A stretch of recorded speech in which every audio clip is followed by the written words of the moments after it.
등록률이 높게 나와서 제가 원래는 허약형 약간 그런 거였는데 표준 강인형 이렇게 나왔어요. 그래서 굉장히 뿌듯하고 이러한 모습들을 한번 공유를 해보고자 이렇게 영상을 제작을 하게 되었습니다. 그래서 우선은 저는 마지막까지도 뱃살이 잘 안 빠지더라고요. 그래서 뱃살까지 쭉 뺄 수 있는 생활 속의 습관들을 소개해드리도록 할게요. 일단 간다입니다. 나만의 좀 작은 목표를 정해주려고 노력을 했던 것 같아요. 뭐 15분 정도 전신 그냥 스트레칭만 하다 오자.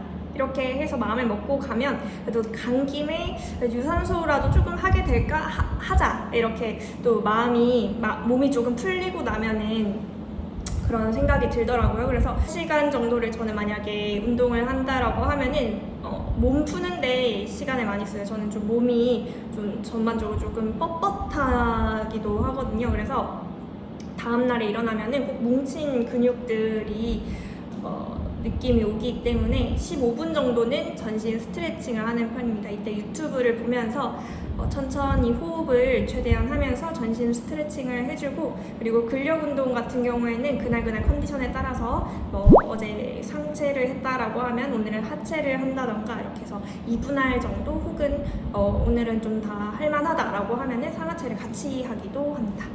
그리고 20분 정도 유산소를 해주는데 이거는 좀 미니멈으로 이렇게 해주고, 이때 중요한 거는 시간이 뭐 얼마가 걸리든, 그러니까 뭐 20분 이렇게 짧게 하더라도 땀이 줄줄 나도록 합니다. 땀이 줄줄 나도록. 땀으로 인해서 나의 머리가 흠뻑 젖고 운동복이 흠뻑 젖을 때까지 유산소를 해주려고 합니다. 그래서 제가 진짜 이렇게 근육량이 많이 늘 수 있었던 게, 저는 필라테스랑 너무너무 잘 맞는 것 같아요. 필라테스 진짜 너무 좋은 것 같습니다. 할 때는 물론 너무너무 힘들고 내 몸에 이런 근육까지 있었다고 이렇게 너무너무 힘들지만, 올바른 이런 호흡법을 배우고 일단 속에 있는 코어 근육들을 많이 써주다 보니까 제가 듣기로는 지방이 타는 게 대부분 호흡으로 이렇게 빠져나간다고 하더라고요. 그래서 올바른 호흡법을 익혀서 운동을 하면은 제가 느끼기에는 훨씬 운동 강도도 더 세게 이렇게 들어오는 것 같아요. 그래서 사실은 필라테스를 저도 처음에는 그룹으로 시작도 해보고 했는데 제가 느끼기에는 제대로 필라테스를 배우려면 물론 원장님이면 더 좋을 것 같고, 원장님께 한 6개월 정도는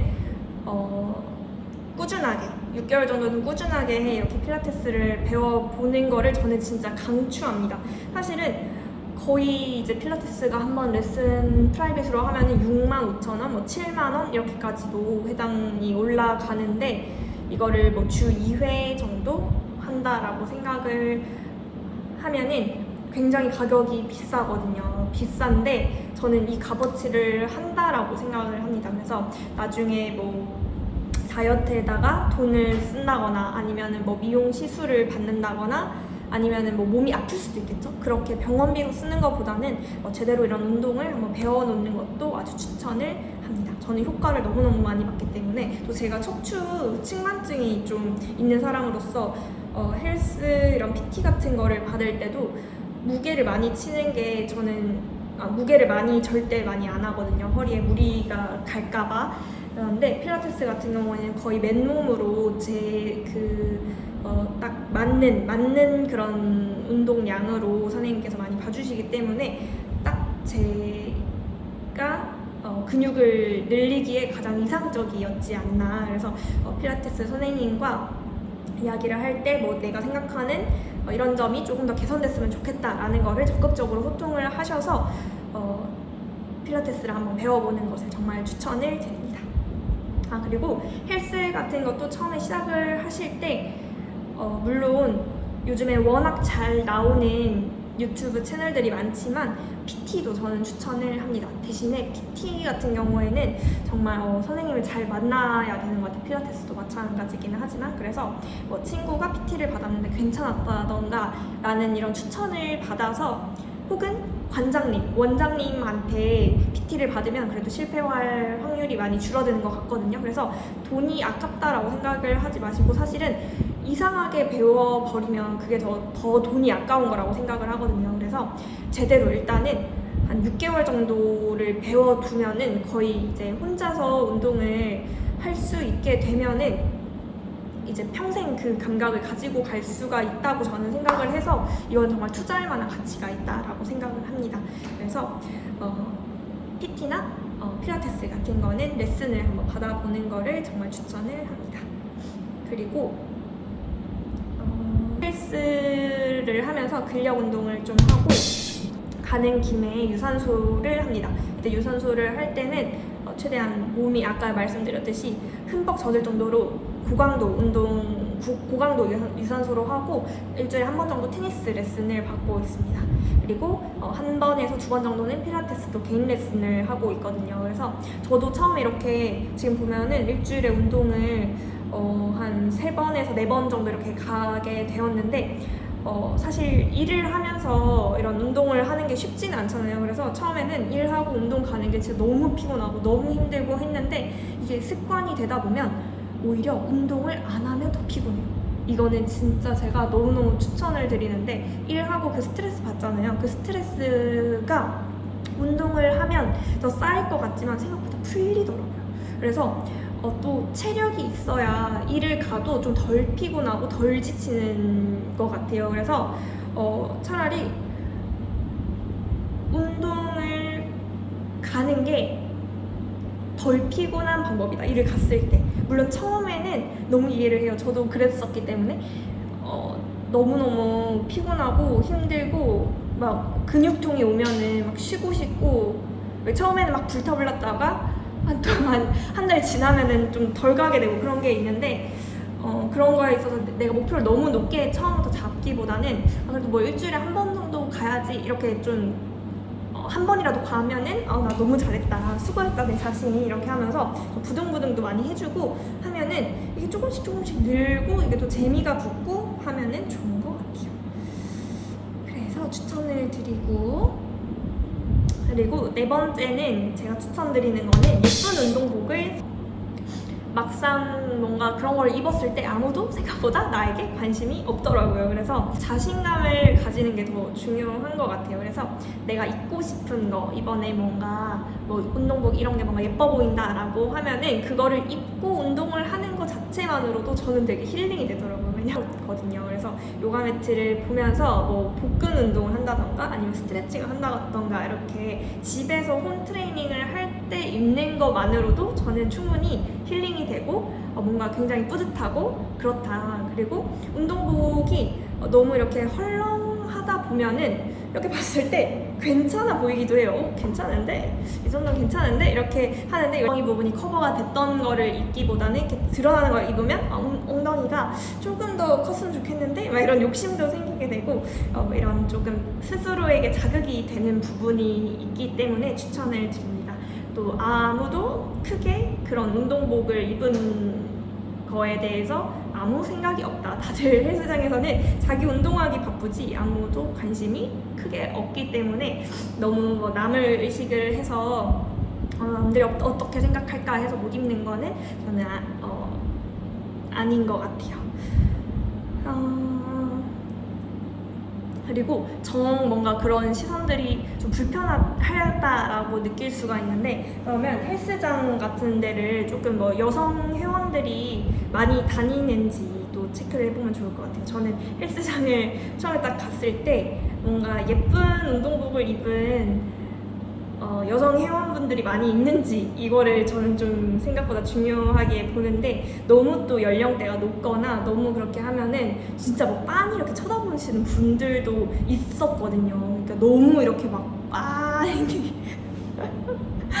구경을 막 이렇게 이렇게 하시는 분들도 있기 때문에 그러면 또 하루 기분이 또 안 좋으니까 그런 조금 나이대에 맞는 그런 헬스장을 선택을 한다거나 저는 지금 여성 전용 헬스장 다니고 있거든요. 그래서 다들 화려하게 이렇게 막 운동복 예쁘게 입고 오는데 저는 그게 되게 좋더라고요. 다른 사람이 예쁜 옷을 입은 거를 보면은 그렇게 기분이 좋더라고요. 그래서 저런 거 되게 예쁘다 이렇게 생각을 하면서 다음에 나도 저런 스타일 한번 입어볼까 이렇게 또 되는 것 같고 그런 것 같습니다. 이렇고 그 마지막 5번째는 가장 제가 중요하다고 생각하는 부분 중에 하나인데 나만의 맛있는 건강식 레시피를 찾는 거예요. 그래서 이때 제가 생각했을 때 좀 건강식이라고 생각을 하는 거는 일단은 식이섬유, 야채들이 좀 골고루 좀 들어가 있어야 된다고 생각을 합니다. 그리고 두 번째로는 충분한 그리고 퀄리티가 좋은 단백질이 들어가 있어야 된다고 생각을 해요. 그래서 지금 보시면 양배추 계란 볶음밥 같은 경우에는 지금 그 볶음밥 야채 냉동으로 소분된 게 있거든요. 그래서 보면은 뭐 당근, 감자, 파프리카, 양파 이런 작은 슬라이스된 야채들이 많이 들어가 있고 그 위에 제가 양배추를 썰어서 넣은 거예요. 그 다음에 계란을 따로 이렇게 스크램블을 하고 나중에 이제 밥이랑 야채랑 계란을 한꺼번에 마지막에 이렇게 볶아주고 있는 건데 소금이랑 후추랑 그리고 저당 굴소스 이런 것만 넣어도 충분히 맛있거든요. 그래서 지금 보면은 양배추 이런 식이섬유가 좀 풍부하고 계란은 2알 정도 넣어줘서 단백질을 좀 충분하게 이렇게 보충을 해줄 수 있는 그런 좀 건강한 식단인데 이런 것들이 처음에는 너무 약하다 오히려 치킨이 땡기고 떡볶이가 땡기고 할 수는 있는데 일주일에 저는 그래도 한 평일엔 거의 웬만하면 이런 건강식 식단으로 먹으려고 노력을 하고 대신에 이제 주말에 내가 평소에 뭐 먹고 싶었던 거 마라탕, 뭐 엽떡 그리고 허니콤보 이런 거 너무너무 좋아하거든요. 그래서 이런 것들은 내가 주말에 먹어야겠다 이렇게 생각을 하고 주말에 이런 거를 주말에 이런 치팅을 합니다. 두 번째 거는 지금 보면은 두부랑 이제 샐러드랑 오이 그리고 방울토마토 그리고 조금 허니듀 멜론 같아요. 그래서 좀 참깨 드레싱을 이렇게 뿌려가지고 먹으면 너무너무 이 크런치하고 아삭아삭한 식감이랑 그 두부의 고소한 맛이랑 너무너무 잘 어울리거든요. 방울토마토의 톡톡 터지는 상큼함까지. 그래서 이렇게 두부 참깨 드레스 샐러드도 너무너무 추천을 합니다. 그리고 세 번째는 단호박 에그 슬러시인데 단호박의 위에를 이렇게 칼로 잘라준 다음에 전자레인지에 한 3분 정도 돌려줘요. 그러면 숟가락으로 이렇게 폭폭폭폭 퍼도 그 안에 씨앗이랑 이런 것들이 떠지거든요. 그래서 그거를 이렇게 쏙 파내면 이렇게 속이 빈 단호박 그릇이 완성이 됩니다. 그러면 그 안에 계란을 2개 정도 이렇게 톡톡톡 깨서 넣어주고 계란 이렇게 잘 풀어주고 소금 후추 좀 넣어주고 그 다음에 역시 또 한 3분에서 5분 정도 이렇게 돌려주면은 계란이 이렇게 안에서 계란찜처럼 있게 돼요. 그 위에다가 내가 좋아하는 뭐 모짜렐라 치즈 같은 거를 넣고 한 1, 2분 정도 더 돌려주면은 이렇게 단호박도 부드럽게 잘 쪄져서 너무너무 맛있는 영양 간식이 됩니다. 그래서 계란이랑 치즈 이런 단백질도 잘 들어가 있고 단호박도 식이섬유가 풍부하잖아요. 그래서 너무너무 맛있고 위에 꿀 같은 거를 살짝 뿌려 먹어도 괜찮더라고요. 그래서 이렇게 단호박 에그 샐러드를 먹기도 하고 그 다음에는 이런 연어 스테이크 솥밥인데 이거는 제가 성시경님 레시피를 보고 만들어 봤었어요. 그래서 이거는 되게 간단한데 연어 필렛으로 된 게 있거든요. 그래서 그거를 에어프라이기에 돌리거나 아니면 프라이팬에 이렇게 굽거나 해가지고 얘를 노릇노릇하게 껍질까지 이렇게 바삭바삭하게 구워준 다음에 이제 메이플 시럽이랑 간장이랑 버터랑 마늘을 해가지고 소스를 만들어주는 거예요. 그 위에 이제 대파나 뭐 쪽파 이런 거를 올려가지고 만들어주면 되는데 연어 자체랑 연어랑 그 간장 메이플 시럽이랑 너무너무 잘 어울리더라고요. 그래서 이것도 제가 좋아하는 건강식 식단 중에 하나입니다. 그리고 또 이것도 또 성시경님 레시피인데 그 무수분 수육이에요. 그래서 수육용 고기가 있거든요. 삼겹살이나 목살 같은 거를 사가지고 되게 간단해요. 양파 같은 거를 이렇게 쫑쫑쫑쫑 썰어서 냄비에 깔아주고 그 위에 고기를 얹어주는데 이 고기를 다진 마늘이나 된장 같은 걸로 이렇게 좀 양념을 이렇게 묻혀서 조금 숙성을 해주고 하면 좀 더 맛있더라고요. 이렇게 한 다음에 뚜껑을 덮고 약불에서 한 40분 30분에서 50분, 냄비에 달아서 한 1시간까지 이렇게 해주면 너무너무 맛있고 촉촉한 수육이 돼요. 그래서 여기에 이제 뭐 양배추 찜 같은 거를 해가지고 먹으면은 요 기름기도 쏙 빠져있고 단백질 자체도 너무너무 맛있게 먹을 수 있는 방법인 것 같습니다. 그래서 또 닭가슴살 같은 것도 저는 보통 로스로 해서 구워서 많이 먹는데, 여러분들 그거 아셨어요? 요즘에 많이 팔잖아요, 닭가슴살 같은 거.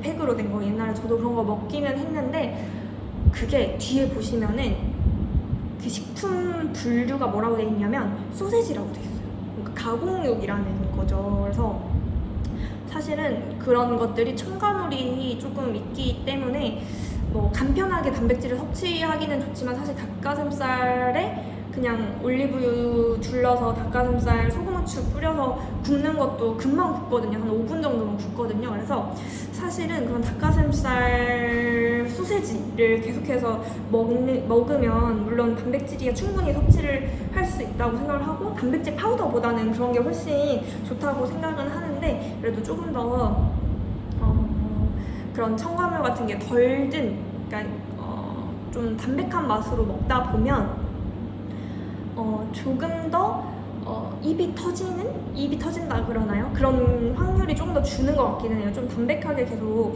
음식을 먹다 보면 어느 순간 밖에 음식을 먹었을 때 좀 짠데, 너무 양념이 센데, 이런 느낌이 오는 순간들이 있더라고요. 그래서 이렇게 좀 집에서 자기의 좀 입맛 같은 거를, 사람마다 입맛이 또 너무너무 다르지만 자기만의 좀 맛있는 건강식 레시피를 찾는 게 중요하다고 생각이 들었습니다. 이렇게 먹으면은 또 생각보다 포만감도 되게 오래 가더라고요. 그래서 이렇게 5가지 제가 좀 힘 안 들이고 자연스럽게 살 안 찌는 체질을 만드는 다이어트 방법들을, 저만의 꿀팁들을 좀 소개를 드렸는데요. 요약을 하자면, 첫 번째로는 일단 간다. 두 번째로는 호흡을 제대로 익혀본다. 세 번째는 운동을 골고루 한다. 네 번째로는 내가 입고 싶은 예쁜 운동복을 산다. 다섯 번째는 나만의 건강식 레시피를 찾는다입니다. 그래서 이러한 5가지를 함께 이렇게 소개를 드렸는데, 이러한 5가지를 통해서 우리 건강하고 또 행복한 그런 다이어트가 됐으면 좋겠습니다.